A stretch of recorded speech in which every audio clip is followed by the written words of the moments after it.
구약 성경 시대 이스라엘의 인도자이셨던 하나님은 이전이나 지금이나 장차에도 변함이 없으셨고 앞으로도 여전히 변함이 없으시는 하나님이신 것입니다.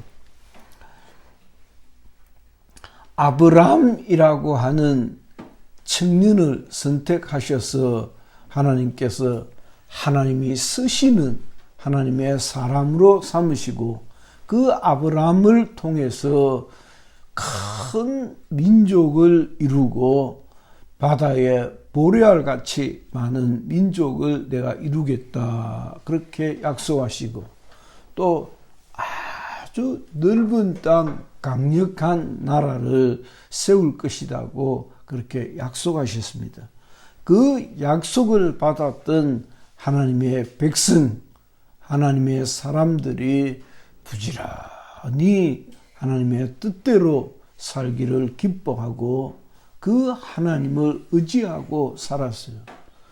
그러나 강력한 이웃 나라였던 애굽의 압제 아래 오랫동안 살다가 이 백성들이 하나님 살려주십시오 라고 간청할 때에 하나님께서 그들의 간구를 들으시고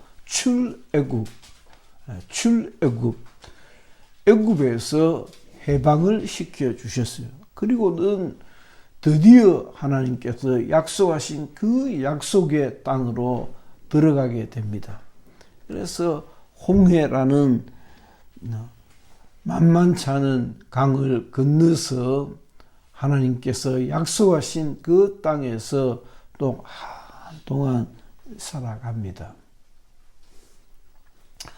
마침내 하나님께서 약속하신 그 약속의 땅에 도달해서는 사울과 다윗과 솔로몬과 르호보암과 또 오고 오는 왕들을 이렇게 배출을 했더니 좀 하나님의 말씀대로 살고 하나님께서 기뻐하시는 그런 큰 민족, 큰 나라를 이루었어야 했으나 그 백성들이 하나님의 법을 따르지 아니하고 하나님께 성실한 하나님께 충성된 그런 귀한 모습을 보이지 아니하셨어요.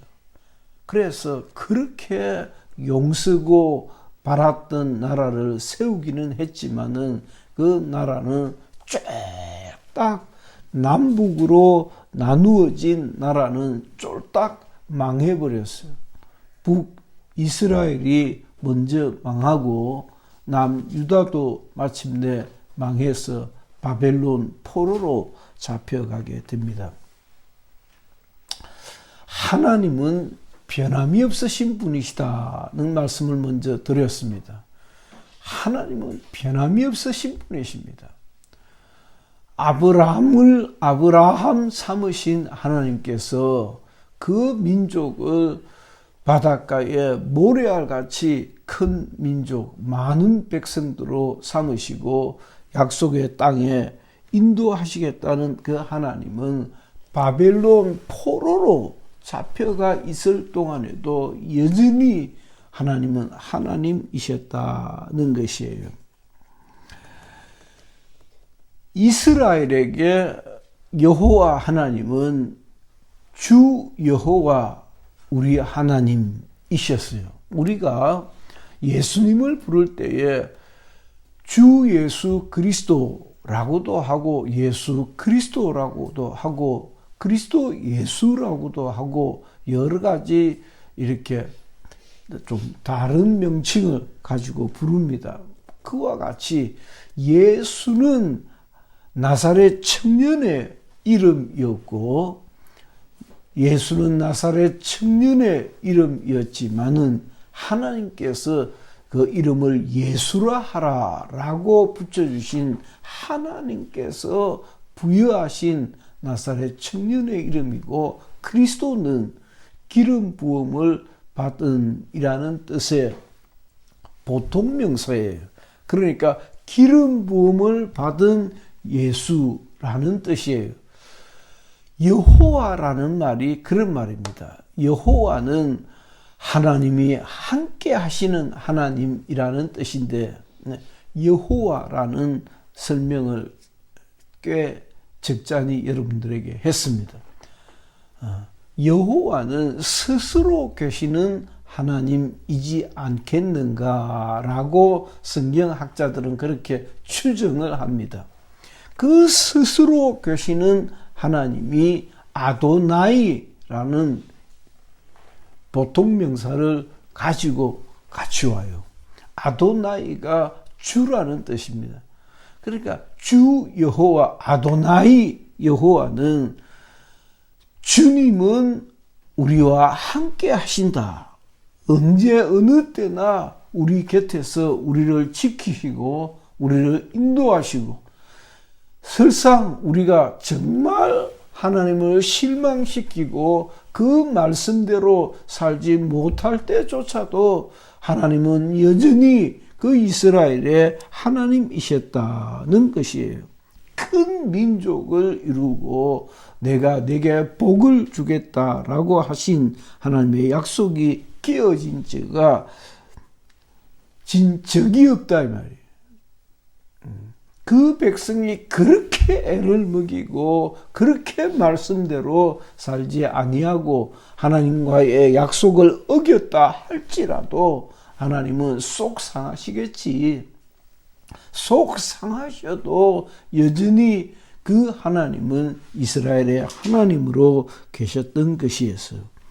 에스라스는, 우리가 읽었던 에스라스는 예루살렘 귀환을 명하는 고레스 왕의 칙령으로부터 에스라의 개혁까지 10장밖에 되지 않는 구약 성경 가운데서는 아주 짧은 성경입니다. 그러니까 고레스 왕의 칙령, 너희들은 너희들의 신에게로, 신의 땅으로 가라. 가서 너희들의 성전을 건축하고 새로 짓고, 다 부사지었으니까 너희들의 성터를 다시 재건해라 라고 하는, 이게 웬 이런 은혜를 하나님께서 베푸셨을까. 에스라 1장 1절에 바사왕, 이 바사는 파사라고도 하고 오늘의 페르시아입니다. 바사왕 고레스 원년에 여호와께서 예레미야의 입을 통하여 하신 말씀을 이루려 하시려고 바사왕 고레스의 마음을 감동시키시며 그가 온 나라에 공포도 하고 조스도 내려 이르되, 바사왕 고레스는 말하노니 하늘의 하나님 여호와께서 세상 모든 나라를 내게 주셨고 나에게 명령하사 유다 예루살렘의 성전을 건축하라 하셨나니 이스라엘의 하나님은 참 신이시라. 너희 중에 그의 백성된 자는 다 유다 예루살렘으로 올라가서 이스라엘의 하나님 여호와의 성전을 건축하라. 그는 예루살렘에 계신 하나님이시니라. 하나님도 섬기지 않는 이방 나라의 왕이 포로로 잡혀 포로 생활을 하고 있는 그 백성들에게 너희들은 너희들의 하나님을 섬길 수 있도록 다시 성전을 재건하고 성곽에 허물어진 성곽을 수축하도록 하라. 너희들의 고향으로 돌아가도 좋다라고 했던 것이에요.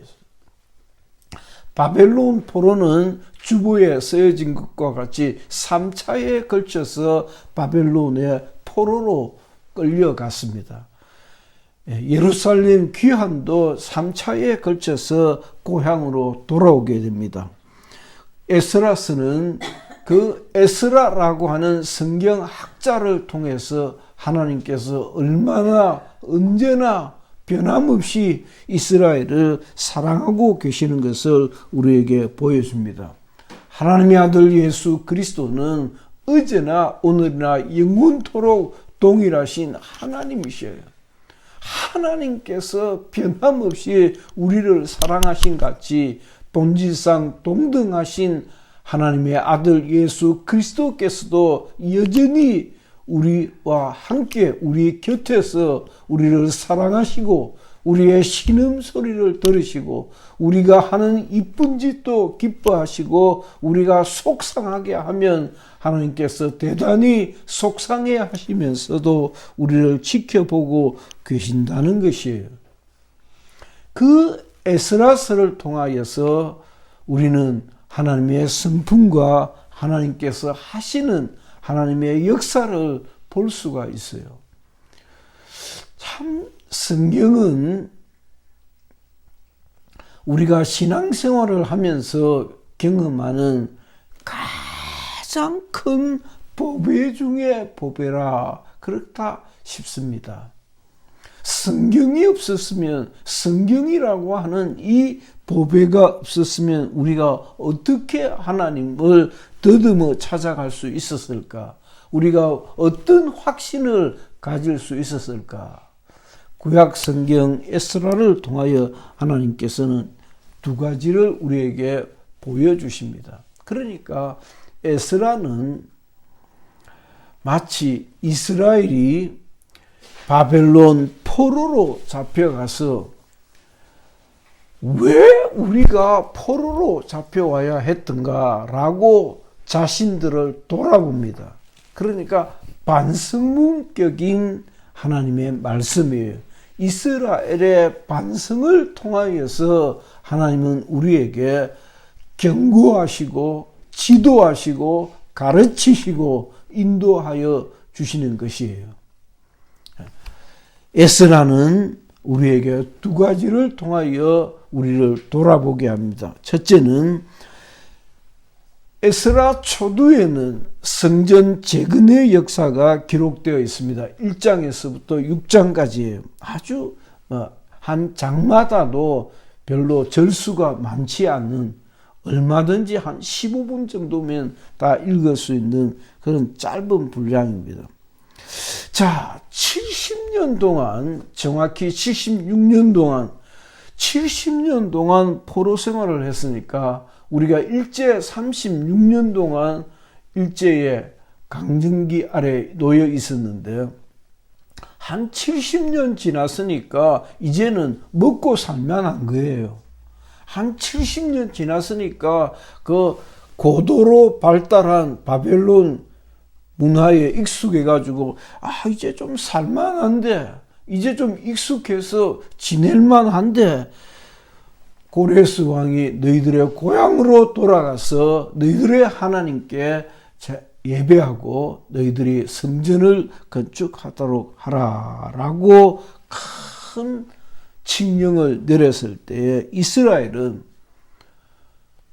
우리가 왜 이렇게 와서 죽을 고생을 해야 했던가, 이방 생활을 해야 했던가, 하나님께서 약속하신 그 땅은 도대체 어떻게 되었는가 라고 반성하면서 그들의 마음속에는 언젠가는 우리도 하나님이 약속하신 그 땅으로 돌아가야 할 것이다, 돌아가고 싶다, 주님 어느 때나 우리를 돌려보내시렵니까? 라고 기다렸던 차에 그들은 신앙을 되찾기 위해서 바벨론 생활에 익숙해진 바벨론 생활에서 축적된 모든 재산과 안락함과 익숙함을 다 포기하고 하나님께서 약속하신 약속의 땅으로 발걸음을 돌립니다. 우리의 신앙생활은 참 그래요. 나도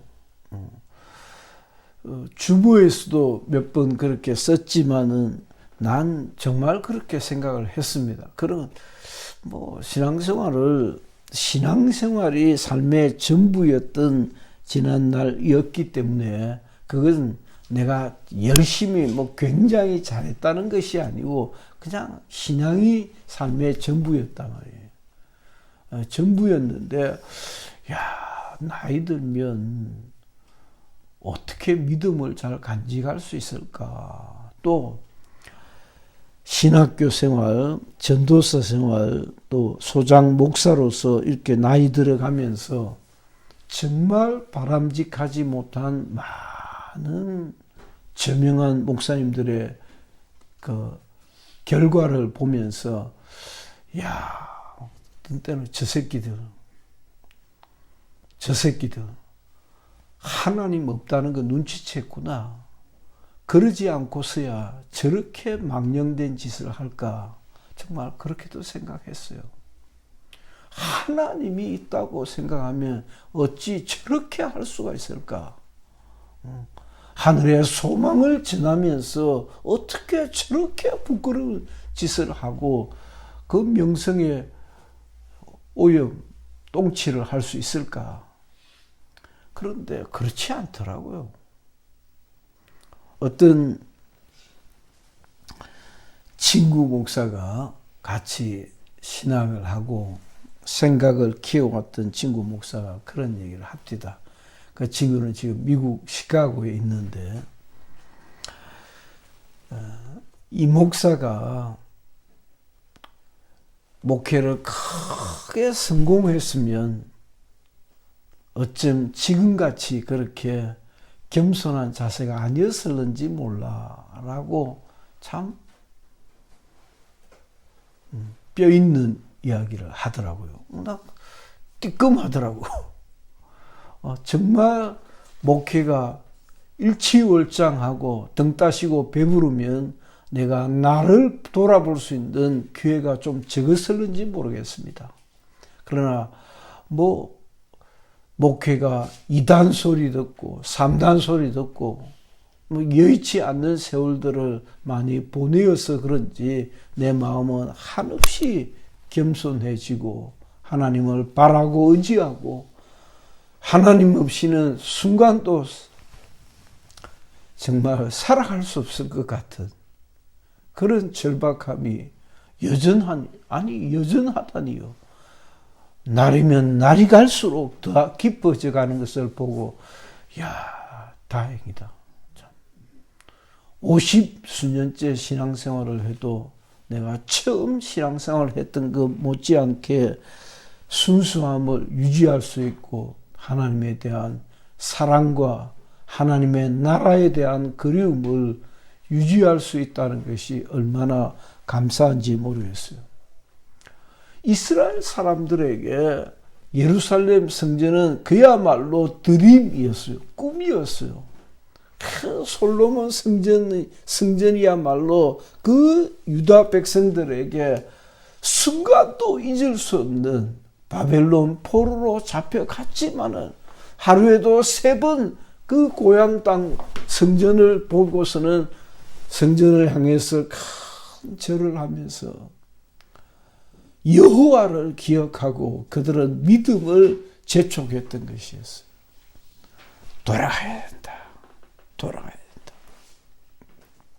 성전 제사를 회복하고 성전의 그 고레스 왕이 그렇게 했어요. 우리가 예루살렘 성전에서 가져왔던 그 기명들을 그 제사 도구들을 제구라 그러죠.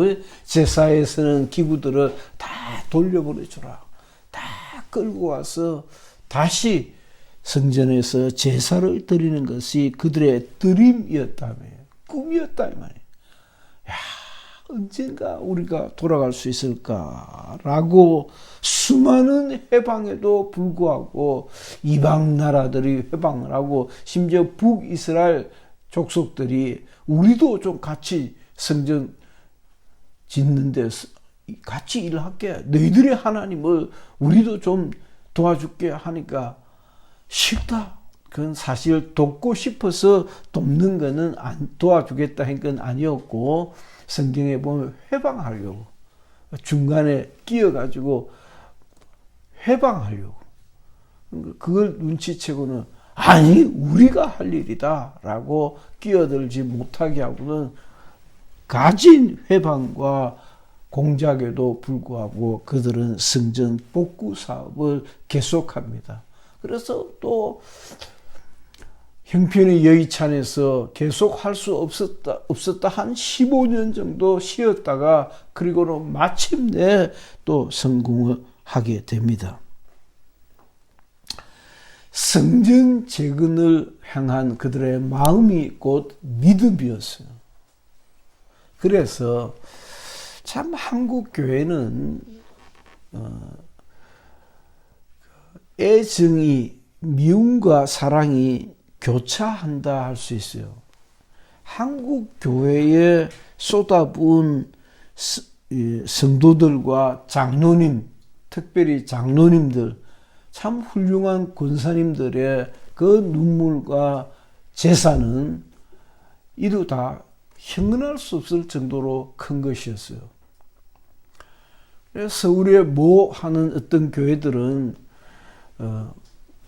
열심을 내어서 한 분이 성전 하나를 짓기도 하고 수십억을 들여서도 쾌차히 그 금을 내어놓고 성전을 짓기도 하고, 그 지어놓은 성전들이 전체 성도들을 돌아보고 노후의 삶에, 노후의 영적 삶에 보탬이 되고 영적 삶을 보다 더 하나님을 잘 섬길 수 있는 것에 쓰여졌으면 얼마나 좋았을까 하는 생각이 듭니다. 이와 같이 이스라엘 백성들도 바벨론 포로로 잡혀가 있으면서도 언젠가 우리가 돌아가서 성전을 건축할 수 있을까라고 하는 꿈을 가지고 있었는데, 아니 왕이 즉위를 하면서 무슨 마음이 들었는지 여기 보면 감동을 받았다 그랬어요. 하나님께서 그 마음속에 저들을 보내어줘라, 가서 저들의 하나님을 섬길 수 있도록 해라 라고 하는 감동을 주어서 그들이 돌아왔습니다. 여러분들에게도 우리가 때로는 하나님을 속상하게 하고 하나님의 말씀대로 살지 못하였으며 하나님의 기대만큼 못했을지라도 우리 하나님께서 돌아설 수 있는 기회를 주실 때에 우리는 돌아서야 하는 거예요. 두 번째는 에스라는 성경학자입니다.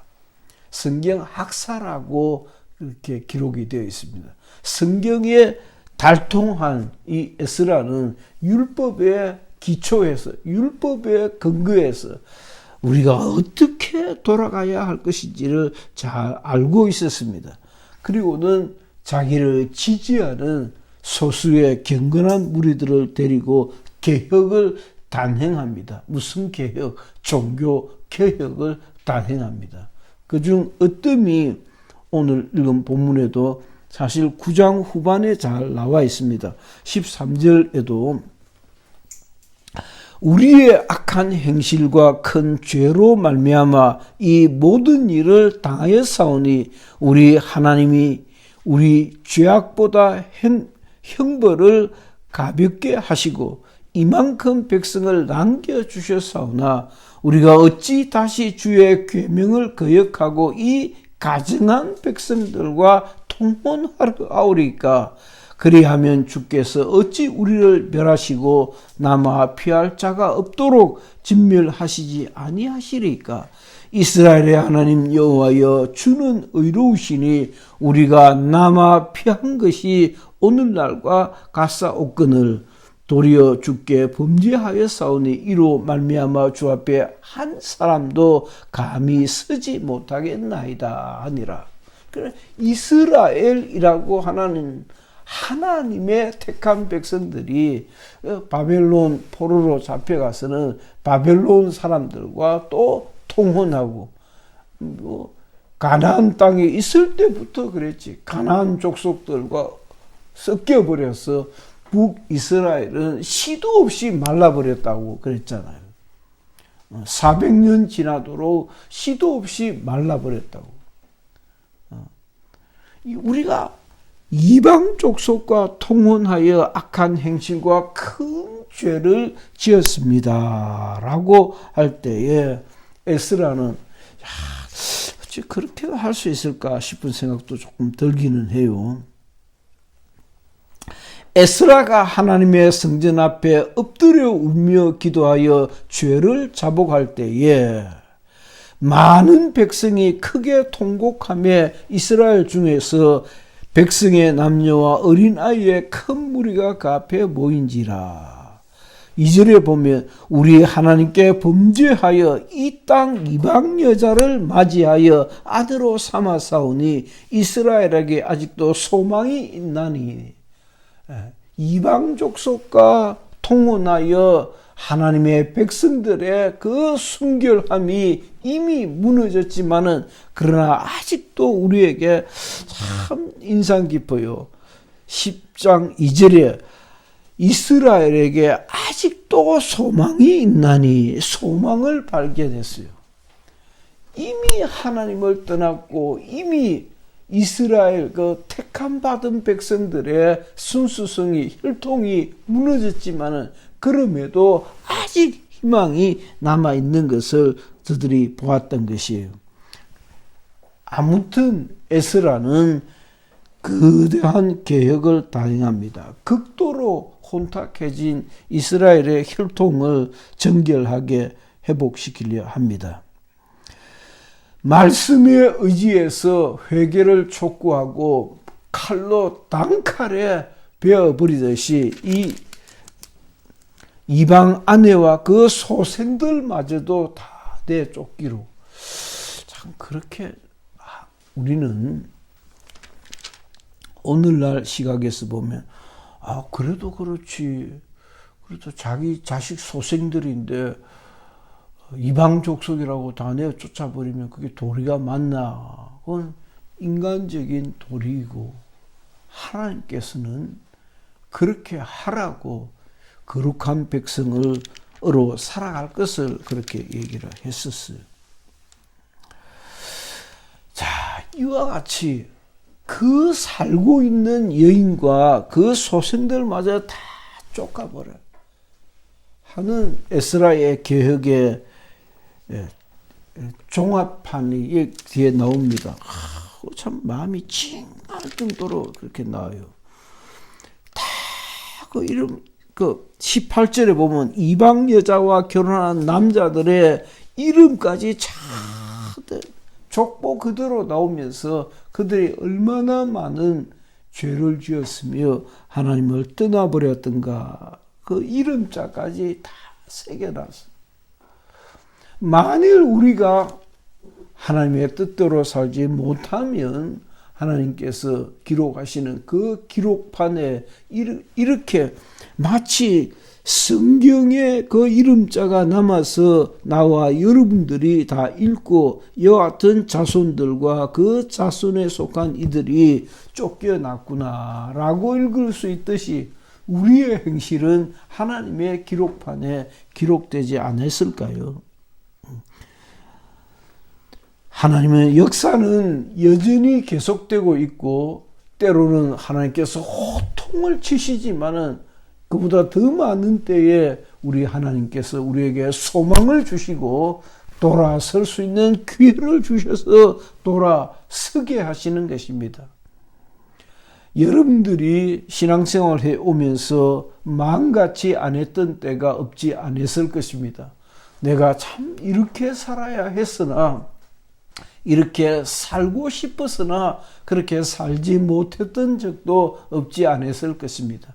그러나 오늘 본문에서 우리가 볼 수 있는 것처럼 에스라의 개혁과 그 과감한 모습을 통해서 우리는 하나님께서 우리에게 기회를 주실 때 그 기회를 살려서 하나님께 돌아서야 했던 것입니다. 첫째, 정리하면 율법을 기억했습니다. 성경대로 살아야 한다라고 하는 마음의 미련이 있었다면 아니 없지 않았죠. 나에게도 여러분에게도 나도 성경대로 한번 살고 싶다라고 하는 우리의 꿈이 우리 마음의 열정이 없지 않았죠. 그러나 성경대로 살지 못했고 많은 때에 실패했고 좌절했고 넘어졌다 할지라도 우리 하나님께서 우리에게 기회를 주신다면 그 말씀에 의지해서 그 말씀을 기억하고 그 말씀으로 돌아가야 하는 역사가 있어야 한다는 것입니다. 두 번째는 그 이스라엘은 자기 영혼의 회복을 그 무엇보다도 중요시 여겼다는 것이에요. 구약 성경 에스라를 통해서 나도 회복해야겠다. 그 말씀대로 살고 싶은 그 열정, 그 동기를 이제는 더 이상 양보하지 말고 나도 회복하는 기회를 살려야겠다. 회복할 수 있기를 예수 이름으로 축원합니다. 그래서 신앙에 자부심이 있어야 돼요. 어떻게 한번 이렇게 살아야 되겠다라고 했을 때 정말 그렇게 살고 싶은 의지대로 한번 살아보는 열심이 있어야 돼요. 세 번째는 참 빠뜨릴 수 없는 귀한 것은 결국 에스라는 과감한 개혁을 통해서 바른 도덕적, 영적 삶을 복구합니다. 복구되어야 하는 것은 복구되어야 하는 것입니다. 여러분들의 삶도 저도 우리의 삶이 허물어진 예루살렘 성전이 이미 허물어진 예루살렘 그 성터가 다시 복구되어지듯이 우리의 도덕적, 영적 삶이 복구되어지는 그런 귀한 은혜가 있기를 예수 이름으로 축원합니다. 정말 여러분들도 나도 우리 한번 이렇게 살았으면 좋겠다 하는 마음의 그 동기들을 성공시키는 그런 성공적인 그리스도인이 되었으면 얼마나 좋을까 하는 생각이 듭니다. 맞습니다. 로마서에 있는 말씀 같이 의인은 없나니 하나도 없는 것이 인생입니다. 그러나 하나님께서 우리 주 예수 그리스도로 새 사람이 되게 하셨은즉 새로운 피조물에 걸맞게 우리가 우리의 삶을 회복시킬 수 있기를 예수 이름으로 축원합니다. 기도합시다.